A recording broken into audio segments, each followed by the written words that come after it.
Iya sa Kristohanon. Una natin nga, ito parihag ila iya.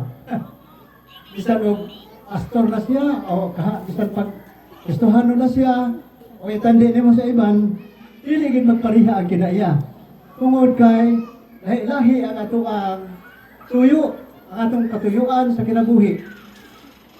Una nga diri, dunay gitudlo dinhi nga angay kita nga mga Kristohanon na, ang kining mensahe na ko kung para lang sa mga Kristohanon. Pero katong dinipod Kristohanon, katong wa magay siguro di Kristohanon dire. Amen ba? Daw kini man kong mga galan, mga pamilyahan ni tungod di Pastora Bingbing kaniadto. Na-revive ni kini pamilyahan ni. Ako sa ni isa kadali. Na-revive ni siya.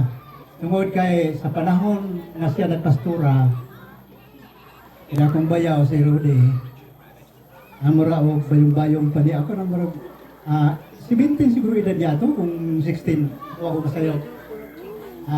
Siguro, 17 siguro, kung ako masayo. Nagyayo, 16 to 17 o 18 ba? Kaya si Luli ato, murag 14 pang edad niya. Atong panahon na eh. Magani ko magtuo nga nung nahitabo na nga mga bata pa nagmenyo na ano na si Rudy sa ako sa una daan man niya nang nakakita-kita yung tao pa ko ano niya kay bisyuso mo kayo ko sa una may labi yun kilabuhin na pag-ilami ako ginabi kilihan to kay grabe ko kay bisyuso yun mainom sigarilyo may sigarilyo mo tabako yun katong tabako ba? Likiton, lumboy. Kabalon man. Unang kinabuhi kaniadto. Mga tao nga laag ba? Walay walay tag-iya. Ano naman kinabuhi sa una?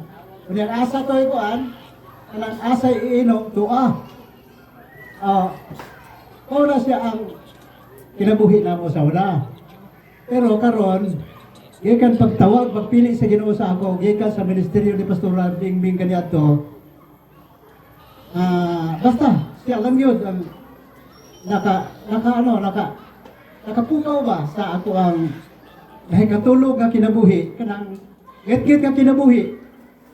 Nakita na ko ang kahayag diha sa ila kay basta gana lang no. Nakita na ko ang kahayag sa Dios ayang kinabuhi. Auto nga piniligid na siguro ko sa Ginoo no kay sa upamahitabo to daan ako nagdamgo nga anang ang kalibutan daw ay namo gud mga